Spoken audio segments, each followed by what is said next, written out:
Hi, I'm Christopher Warnock of Renaissance Astrology, and today I'm going to talk about planetary hours as a window into a deeper reality. So, the standard approach, I think to any sort of astrological theme or topic would be to talk about what they are and then what you can do with them. So, we're going to do that. But I also think that planetary hours are one of the many windows that exist in medieval and Renaissance astrology that give us a glimpse into a deeper reality, to the underlying spiritual patterns, and ultimately the underlying spiritual unity of what appears to us to be separate things and random events, things that just sort of happen without any reason, and everything's separate. In fact, everything's connected and there's patterning to everything. So ultimately, whenever I do these discussions, I always start with worldview. And I just want to emphasize that there's not a right or wrong. I mean, obviously, I have a preference. But that's just a preference. It's like liking vanilla over ice cream, vanilla ice cream over chocolate ice cream. What I'm really wanting to get across here is not that my view is right, but rather that alternate worldviews are possible. So all of us in the modern world, including me, start with a worldview that I call atheistic materialism. And generally, this is unconscious. We're not really aware of it. It just simply is reality. And so, in succinctly, the modern worldview, atheistic materialism, is that nothing exists except matter and energy. Think of Einstein's famous formula equals mc squared. Energy and matter are equivalent. Another really important part of the worldview is it's reductive. So if I say why, oh, that's just X, the Freudian, okay, civilization is just sex, whatever. I mean, it's basically reductive. So let me just give an example. So, for example, we talk about spiritual. We use the term spiritual. Really, what that means, it's just psychological, okay? And psychology is just brain function, and the brain is a physical organ, and its internal functions are going to be electrochemical. So basically, we're dealing with molecules, and then molecules are just made up of atoms. Atoms are made up of electricity, for example, is electrons. Atoms are made up of subatomic particles. So ultimately, everything that we see, everything that exists, everything that's real is nothing but physical laws or random interactions of subatomic particles. That's reality. Okay? So even if we're not thinking about that day to day, that's the underlying basis that is presented to us by scientists, by academics, by the elites. If you go to school, that's ultimately going to be taught. So it makes sense too that if you're going to test reality, you test it based on material reality. Okay. And if anything's real, if you can't see it, you can't test it, you can't see it concretely or get the effects of it, it doesn't exist. But also, if it's not materially energetic, it doesn't exist. So even if you see something, if it's not materially energetic, then it's an illusion. Okay? Once worldview wipes out any evidence or argument. Okay? There's no point in arguing about worldviews, and there's no point in presenting alternate evidence. Because if there's something that doesn't fit the worldview, it's just impossible and it just gets ignored.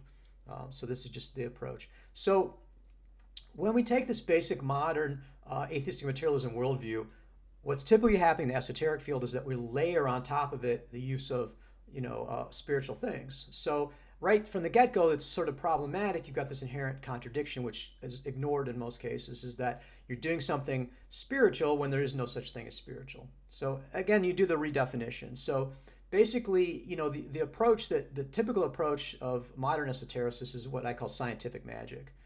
If they're going to try an explanation, I know a lot of people are in the sort of a synchronicity level. And Jung, he came up with the term synchronicity. He said this is an acausal connecting principle. In other words, it's a cause, it's not a cause. It's a black box. We have no idea what's going on. And people even say that. I don't know how it works. I think for me, I want to understand how it works. And also that makes a huge difference as to how something works as to how you're thinking about it. If you have no idea how it works, then you really have no idea how to think about it. So basically, like I said, the standard sort of modern approach and esotericist is the scientific magic. So the explanation for everything is essentially this sort of impersonal energy. A lot of people actually think that magnetism or gravity, are the cause of astrology, and they're, disappointed to find out that there's zero scientific evidence of the causality of astrology and magic. Okay, to a scientist, astrology and magic are just foolish superstition.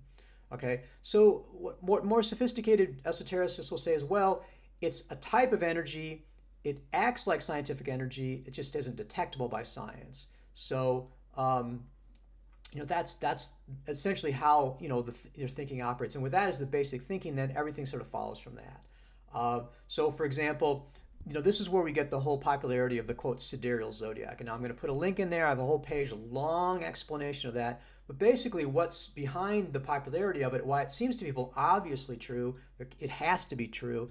First of all, the sidereal zodiac, they get confused because in Vedic astrology, they use, just like tropical zodiac, they use a zodiac that's made up of, it's 360 degrees of a circle, made up of 12 signs of 30 degrees each. So those do not conform to the physical stars. The Vedic zodiac does not conform to the physical stars, okay? It has a beginning point that has, it's oriented to the fixed stars depending on which one you use, but otherwise it's an abstraction, just like the tropical zodiac. What they really are talking about is what's called a constellational astronomical zodiac, where we look at the physical constellations, and that's what we use for a zodiac. Now, the problem with that is that it's impossible to tell what the exact boundary of the constellation is. They're all irregular. Some are very small, some are very large. And you have to throw out all the air, earth, fire, and water, seasonal, movable, fixed. Basically, you throw the entire, body of knowledge of the signs out the window just to get that conforming to the physical reality. But since that's reality, we really have no choice, and it really is attractive to people. Now, that's my view. Again, if you want to do constellational zodiac, that's fine. It's your choice, but you want to recognize what's impelling you towards that. It's not just, obviously that's the only possible thing. It's the only rational reason. It's rational in the atheistic materialistic worldview. Okay?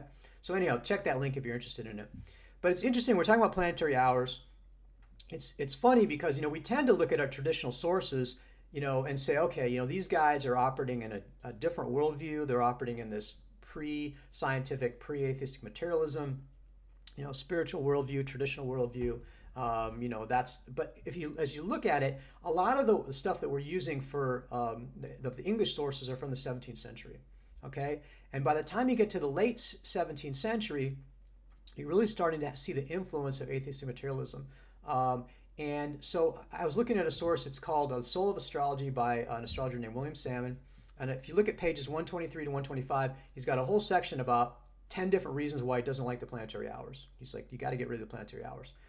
But his main argument is that they're arbitrary, okay, and they're not natural. In other words, they don't conform to material reality. So even as early as 1680, we can see this view that the purpose of all this stuff is supposed to fit material reality. That's the test. Material reality is reality, and if it doesn't fit material reality, then we're going to toss it out. He makes a bunch of other arguments. Another we'll get to later, as far as the Chaldean order.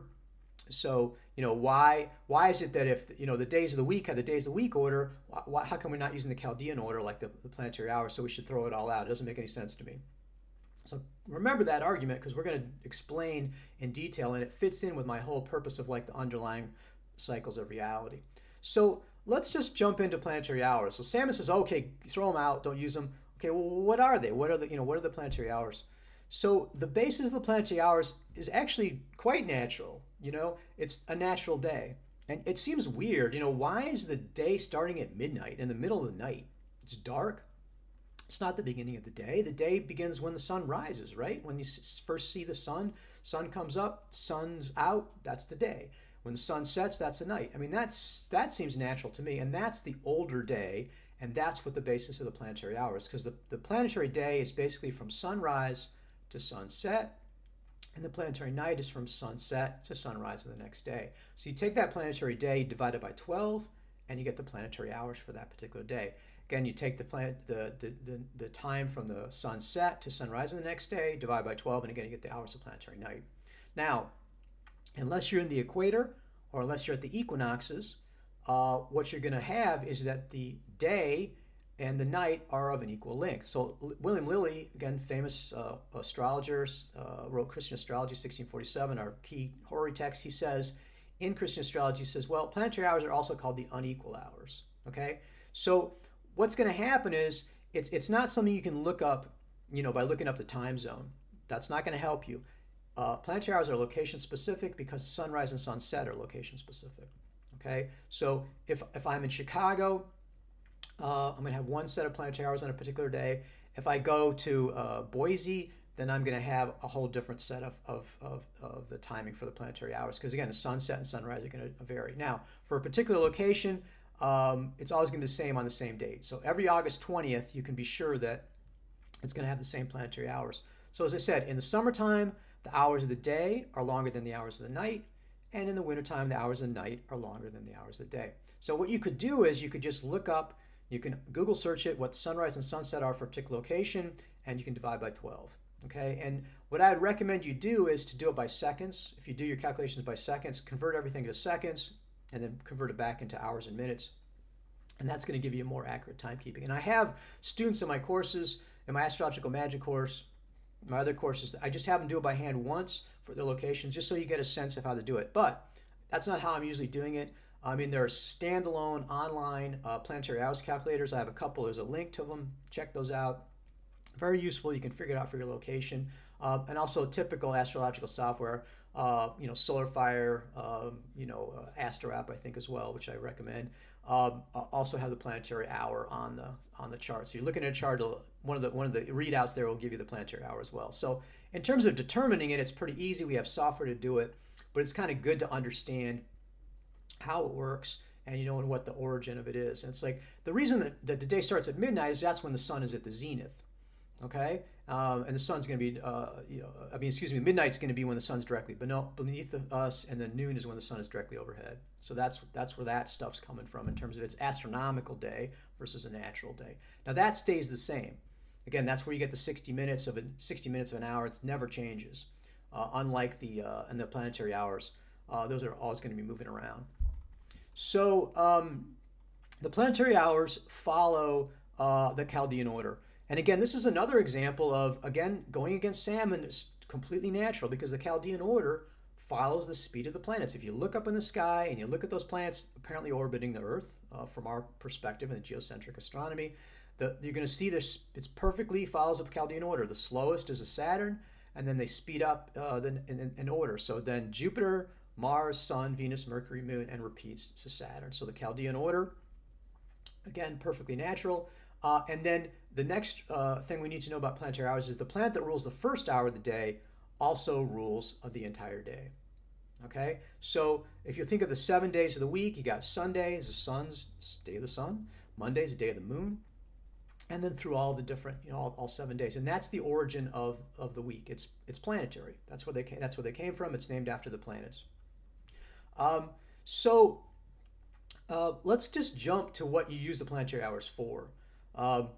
So the planetary hours are classic magician-style astrological timing. When I say magician-style, a lot of magicians are not super, knowledgeable about traditional astrology, medieval Renaissance astrology. They're going to use, single-factor elections. They're going to try to punch up the power by doing it at an astrologically appropriate time. And so planetary hours, planetary days. Also, people, use moon waxing and waning or moon signs. Those are all typical, easy things to figure out, and typical for magicians to use for the timing. It's funny. Within the past month, I get emails, sort of marketing emails from lots of different people, and I got one from this popular internet magician who I have a lot of respect for. And this person hitherto had refused to do any kind of astrological timing for planetary rituals. And I noticed in their last email that they said, oh, you could use planetary day or hour if you want to.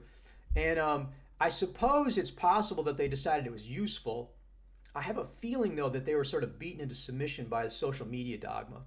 And this is the way, things work now for the esoteric community, is that what happens is people get on social media and they start screaming about stuff. And if it catches people's, if it's something that's sticky as a meme, that just becomes dogma and everybody has to follow it. And woe to anybody that goes against the social media dogma. They're going to get repeatedly, basically assaulted, on social media, or at least getting pressured tremendously. And this is part of, for me, because I'm always out of step with whatever social media says, is that one of the reasons I'm pushing for diversity and tolerance, because if I didn't, I would just be getting stomped all the time. I suppose if I was in the majority, maybe I'd be in favor of stomping, but I felt felt kind of bad for this person if that's what's going on. I was also kind of amused because, in fact, they're taking a very traditional approach. So it's interesting because I had come up with this definition of astrological magic that I was sort of, my working definition was astrological magic is a type of Western esotericism. It's ceremonial magic in the Western esoteric tradition. And what it does is it only works with astrological spirits, and it only invokes or does astrological magic rituals at astrologically appropriate times. And so that's kind of working definition. And I kind of stumbled across a book called De Magia Disciplinina, or the Discipline of Magic. This was published in 1642 by an Italian astrologer called Giorgio Anselmi. And it's interesting because he has a section of it and he lays out, he says, look, there's essentially three types of astrological magic. He says the first is just using astrological timing. So you don't do any invocation at all. So, and this fits in with the natural magic approach, like Albertus Magnus or even Ficino. Some of his stuff is that essentially what you do is you make a talisman. This is a good example. They like this one. Scorpion protection talisman or pest control talisman. You make a image of a scorpion, with Scorpio rising and Scorpio afflicted and whatever in the chart, and you don't do any invocation, but you just make it at the right time. And just because it's made at the right time, it's going to have the power to like I said, get rid of scorpions or whatever the appropriate astrological thing is. So that's the first thing you can do. So the second thing you can do is just astrological ritual. So you invoke an astrological, like Jupiter or whatever, fixed star or whatever. You do a honkin' ritual, but you don't do any kind of timing at all. You just do the ritual. And just doing the ritual has power. That has astrological power. But Anselmi says, you know what? The most powerful is that you do astrological timing and you do an astrological ritual. And if you do those two together, you have the maximum source of power. This is the strongest type. And this is exactly what my approach is that each of those methods, the astrological timing, the invocations, these all add sort of power to it. Again, you can talk about materials. You can put materials into it. That's another thing you come into the mix. None of these has to be done, okay? You can compensate with other things. And the more you do, the more powerful it is. But you can also, you don't have to do all these different things. You can do it. So again, the internet magician is like not doing any timing at all. I'm like, that's cool. Now, once you do the timing though, once you do day and hour, then I think you start going, well, wait, what about day and hour when Jupiter's in detriment? I mean, it kind of sucks you into that whole issue. So talk about that a little bit more. But basically, I think what it raises is that issue of, like I said, the single factor prediction and elections. Okay, so if you're just using, as an internet astrologer, magician said, if we just use planetary day and hour, is that enough? Is that problematic in some way? Okay, so if we're talking about medieval Renaissance predictive astrology, we're always going to try to avoid predicting based on one factor. Okay, and once you start looking at lots of charts, you realize as a practical matter that X astrological factor does not invariably indicate Y. I mean, a perfect example is, if I've got somebody who's got a strong Mercury, I can say that person's intelligent. Okay. If I have someone who's an afflicted Mercury, it doesn't mean that they're an idiot. Okay. It doesn't mean low intelligence. Okay. So, and there's lots of other possibilities of showing someone's intelligent. For example, you could have Saturn highly dignified, that could show intelligence. Lots of different possibilities for it. Okay. So this whole signature thing, I'm kind of skeptical of that. Okay. And that goes along with this whole sort of, like I said, that there's a one-to-one correspondence between the chart and what it's predicting, and also this idea that, again, the chart is a map of energetic relationships, okay? That the planets are somehow beaming out some kind of energy, and that's what's causing things, and if I need to solve a problem, I just have to look at the chart, see what planet's causing the problem, and I can just sort of shield myself or do something about it. And again, I think that's the theory behind remediation, is that we have an easy fix, because it's easy to figure out what's going on and easy to solve problems. Again, once you actually try to do stuff and change things, you realize it's not so simple. But this is the problem with the sort of single factor or one-to-one correspondence, is that that's direct cause. Instead of seeing it as the patterning, one piece in the overall pattern. So again, what we're doing when we do medieval Renaissance predictive astrology is we're looking for the patterning. We're not expecting the single factor that always going to invariably mean one thing. We're going to look at the entire chart of the relevant factors in the chart, and then we're going to see the pattern that's presented by those. So for example, in a horary question, if we've got the ruler of the seventh, which is the questioner the person asked about, if that's afflicted, then that's indicating to us that that person is unable, unwilling, or unsuitable for the relationship. Now, which of those it is going to depend on other chart factors, depend on intuition and judgment in order to determine correctly. But that one factor is going to give us some information, but it's never going to be complete. It's never going to be totally specific. Now, when you look at elections, it's a somewhat of a different issue with elections, because a single factor election, the reason that they're problematic is because they're weak. Okay, you're only using the power of one factor, and rather than having multiple factors put together, you're just using one. The other thing you want to consider too is, again, in medieval Renaissance horary and electional astrology, while you're looking at multiple chart factors, there's only specific set of factors that you look at. You do not look at wandering around the entire chart. It's like, unlike natal astrology where the whole chart is relevant, only a certain piece of that chart is relevant. Okay? And so when you go to horary and electional, like I said, they're very close to each other, very similar. I mean, horary, they're kind of the sister or brother of each other, you see the mirror of each other. I had a really interesting example of that recently. I had a horary question where the querent wanted to know what their interaction with the government is going to be like. And so in that chart, the first ruler was dignified and in the 10th house of government. The 10th ruler of government was dignified, and the first ruler was applying positive aspect to the 10th ruler. I mean, this is this is so rare, so unusual, such a good horary that I would have chosen it as election. So again, that's sort of a way you can look at election and say, if I did this election, would I get a yes in a horary? And you can just see the mirror of it. Now, horary is going to be given to you by the time that the astrologer receives and understands the question. This is predictive, showing what's likely to happen. Electional, what we're doing is we're trying to pick a moment that's appropriate. Now, we can't force reality to follow that, right, just by choosing the time or choosing the election. I mean, I think people think that it's going to be magically get whatever they want. It's more like, you might as well get it on the go with the flow is how I would say with it. There's a lot of other factors that are going on that may come into play. But nevertheless, if it's something important for you, why not get the best possible time, add that into the mix, and see what you can do about it. But again, you can see how these are interacting, and again, how we're using multi-factor stuff. So if it's just planetary hour, okay, what can you do with that? And we'll talk a little bit about that. So if we're talking about an election for having activity, if we get into talismans and a house-based talisman, it's going to almost be identical. Okay, so the classic house-based talisman that we do a lot of because there's such a demand for it are wealth talismans. So for those, we want to have the first house, which is the user. We want to have the first ruler is dignified. The second house of wealth is dignified, the house ruler, and then the 10th house ruler of success, fame, career. We also want to have them dignified as well. That's exactly what you do. To make that talisman be the exact same kind of election for like a business start. I mean, you want to have the business be powerful, the first ruler, be profitable, second a ruler, and then the 10th for success, marketing, reputation, things like that. Want that, and so that's exactly the same. So basically the same concept, but again, we're not looking at the third house either. Okay, we're not looking at the sixth house. We're just focusing at those houses. Now the approach is really different for a planetary or fixed star talisman. And I think they kind of get squished together and people aren't recognizing, that there's a difference here. What we're going to do is find a specific time range, date, and location where that astrological factor is most powerful. Okay? We're not doing house-based stuff. We're not looking at what we're trying to do is maximize the strength of that astrological factor. Okay? And our guide to that is Pictrix Book 2, Chapter 10.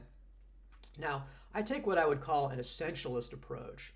Okay, what I'm doing is I'm trying to see the essence of what they're pointing to, okay, rather than just rigidly following the rules, okay. Now, a lot of times people say, Pictrix says so, and say, well, why? Why are you doing this? Because Pictrix says so. It's sort of a tautological approach.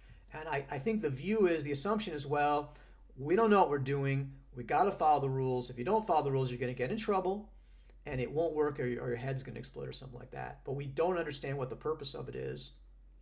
And it's not our business to be thinking about that really, or we have some crazy idea that's just come out of left field, whatever, modern astrology that has really nothing to do with it. So what I'm trying to do is to say, let's stay within the medieval Renaissance astrological tradition.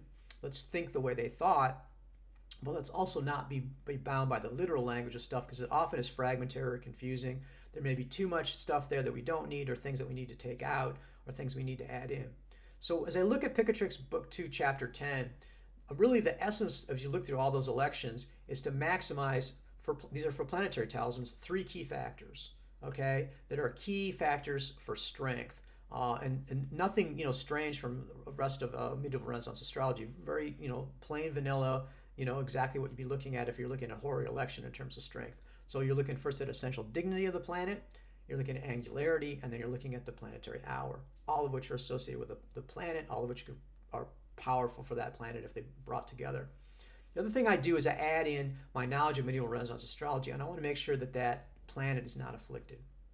Because it doesn't make a lot of sense to have, Mercury dignified by sign, Mercury rising, Mercury hour, and then Mercury retrograde. Mercury combust or whatever. And again, I shouldn't have mentioned Mercury retrograde because that's a red flag for everybody. Say Venus in Libra, Venus culminating in Venus hour, but Venus is combust. Okay, that's going to throw a wrench into everything. You want to have it strong in the ways in the key ways. Now, doesn't mean you can avoid there's 100 different afflictions. You can't avoid those. You have to pick the ones you're going to do. So what I do is again try to pick the major ones.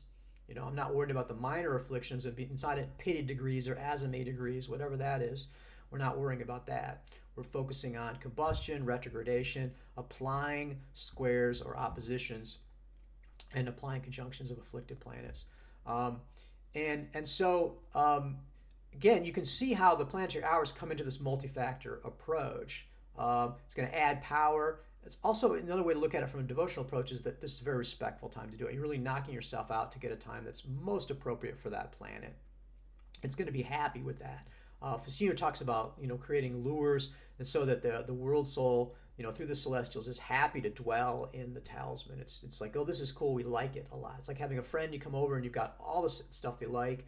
You've got the food they like, you got the drinks they like, you got the friends they enjoy. They're happy to be there. You brought everything. You've kind of arranged everything for their enjoyment. So that's another way to think about it. I like that better than this binding thing or force or whatever, or an energy, a battery approach.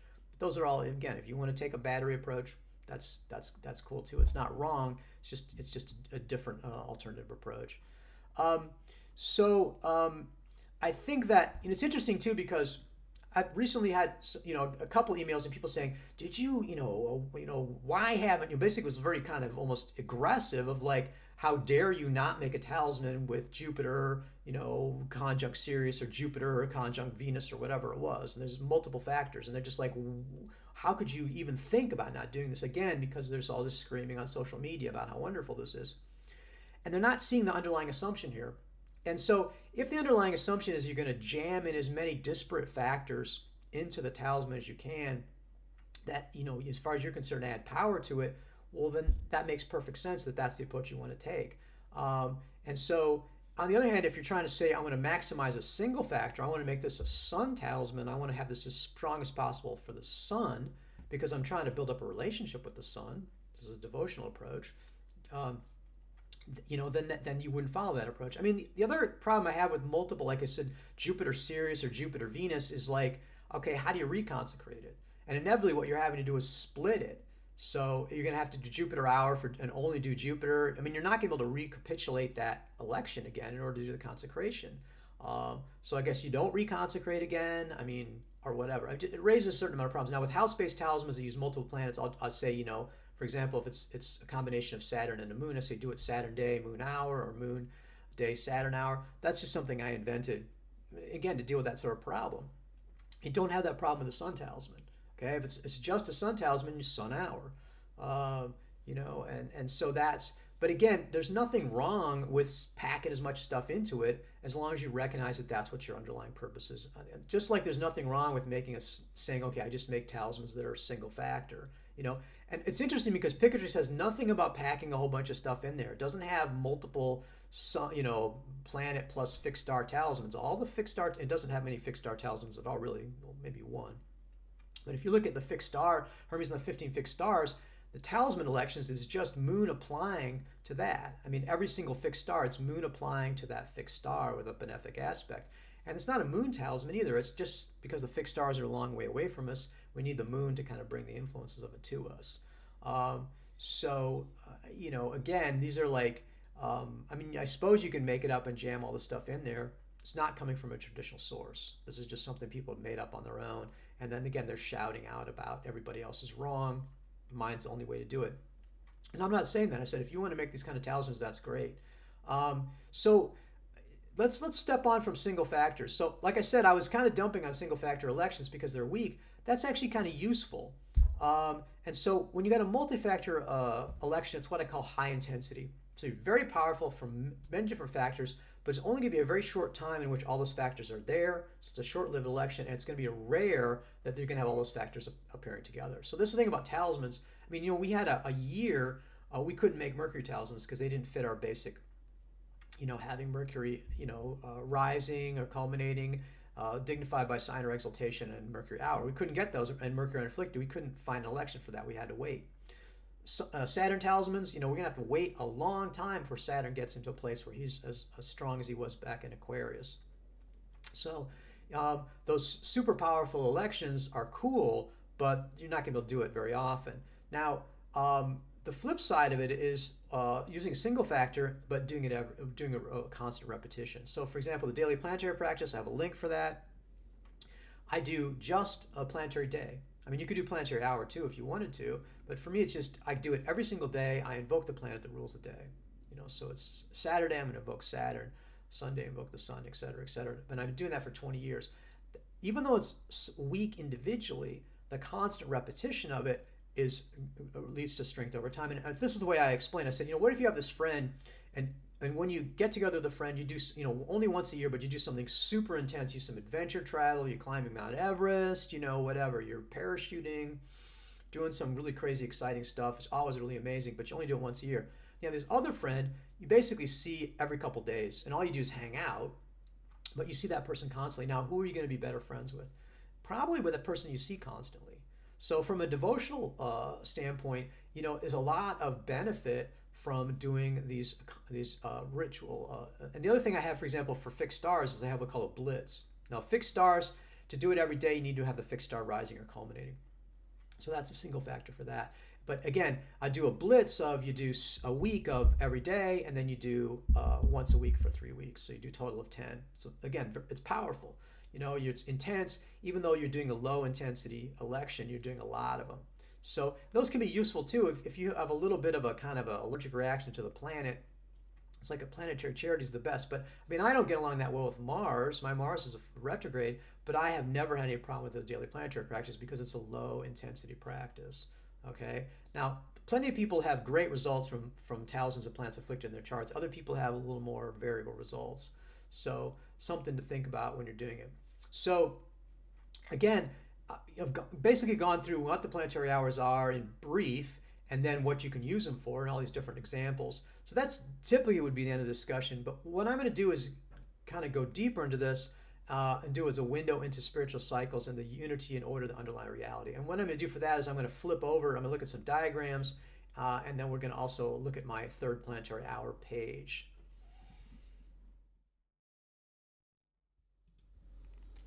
Okay, so another criticism that Salmon made in his Soul of Astrology, I remember you mentioning this, is that he said that the planetary hours, they're just made up, they're arbitrary. I said, well, why is it that if the planetary hours are in the Chaldean order, that the days of the week order doesn't follow the same order? So he said, obviously that's just all messed up, and toss the whole thing out because of it. So what we're going to do is we're going to look at some diagrams and pictures and stuff, and I'll walk you through. I've got a whole web page on this third planetary hour stuff. And there's going to be a link there, and we're going to kind of walk through that. And I'm gonna what I'd like you to do is, I mean, this was difficult for me to figure out, and you're probably not going to be able to pick it up immediately. So just kind of follow through this, and you can kind of see the underlying point about the cycles. But if you're interested in it, you can go back and take a look at this third planetary hour page, and you'll see the link for it there. So right here in front of us, this is the sort of standard diagram that you'd see off the planetary hours. And you can see that there's 24 hours and 12 hours of the day and 12 hours of the night here. And that you can see that this is the day ruler, that the planet that rules the first hour of the day also rules the whole day. Okay, so and we can answer Salmon's criticism really easily as far as why do the planets have the Chaldean order in the planetary hours when the days of the week have a different order. So let's start here with Sunday. So it's Chaldean order. We go Sun, Venus, Mercury, Moon, Saturn, Jupiter, Mars, Sun, Venus, Mercury. So we're repeating that order all the way through. Jupiter, Mars, blah, blah, blah, blah. Okay, so now we get down to Venus. So the last hour, using the Chaldean hours of the 24 hours of the day of Sunday, is Mercury. So following the Chaldean order, what comes after Mercury? The Moon. So as you can see right up here, the first hour of the day on Monday is the Moon following the Chaldean order. Okay, so what that does is transpose this order. So then if you have the combination of 7 planets, 24 hours, going through that cycle, you're going to get this other cycle here. Instead of the Chaldean order, it changes into the days of the week order. Okay, so let's see this in a more graphic format. You can kind of see that. So you say Sunday, right? Monday, Tuesday, Wednesday, Thursday, Friday, Saturday. Again, following that days of the week order. And then you can see around the edge here, this is in the Chaldean order: Saturn, Jupiter, Mars, Sun, Venus, Mercury, Moon. So this is the seven fold star, seven star of the week. In just the most basic form. So let's look at this laid out a little more comprehensively. Okay, now what this is this has got, and the again, same thing with the days of the week here. So Saturn, Jupiter, Mars, Sun, Venus, Mercury, Moon. Okay, and if we're going to do the days of the week, so it's a Sunday, Monday, Tuesday, Wednesday, Thursday, Friday. Okay, so let's just walk through. So Sunday, we start with this hour of the sun. You can see the first hour is underlined. So the Chaldean order: Sun, Venus, Mercury, Moon, Saturn, Jupiter, Mars, Sun, Venus, Mercury, Moon, Saturn, Jupiter, Mars, Sun, Venus, Mercury, Moon, Saturn, Jupiter, Mars, Sun, Venus. Okay, again, as we said, last hour of the day of the night of the 24 hours of the Sunday is Mercury, and then the next in the planetary Chaldean order is the Moon for Monday. So as you can see here, what's kind of cool about this is you can see the sort of these innate order reflected all over the place. Because if you look in the center here, where all they all cross here, you got to get the Chaldean order again: Saturn, Jupiter, Mars, Sun, Mercury, Moon, and you can see it all over the place. It's repeated endlessly. So this is this endless cycle put in I think it's really attractive. My wife did this for me. This beautiful diagram showing the interaction of the planetary days and planetary hours. And so this underlying patterning of this interaction of the 7 and the 24, these underlying numbers. So I thought it was really cool. And I got deeper and deeper into this. And then when I started thinking about, if you think about when you're talking about, say, a clock, if you have, it's 1 o'clock, 13 hours from 1 o'clock is not 14 o'clock. You drop out 12, and then you figure out what the remainder is. So 13 hours from 1 o'clock would just be 1 hour, it'd be 2 o'clock. 2 a.m. actually, if it's 2 p.m. So this is called modular arithmetic. Now, modular arithmetic loops. And what you do is you basically just look at remainders. So what I figured out, though, is I've done this sort of diagrammatically. So right over here, this is the Chaldean order. You can see this 7, 6, 5, 4, 3, 2, 1. And you can see then they've got the Saturn, Jupiter, Mars, Venus, Mercury, Moon, Chaldean order. So in order to change over the Chaldean order to the days of the week order, basically you're doing steps of 3, remainders of 3. So you go, so it's Saturday, okay, 1, 2, 3 is Sunday, see? And Sunday is 1, 2, 3 Monday, and Monday, 1, 2, 3 Tuesday, and it just repeats endlessly. So you can just see how the interaction here between this is the Chaldean order and the days of the week order. So one of the things that was interesting when I was looking at Wikipedia, and they were talking about leap years, and they mentioned that the leap years went in the days of the week sequence. So I thought that was interesting because basically when you got leap years, it's by day. So you got the Chaldean order, and how do you change that back into the Chaldean order?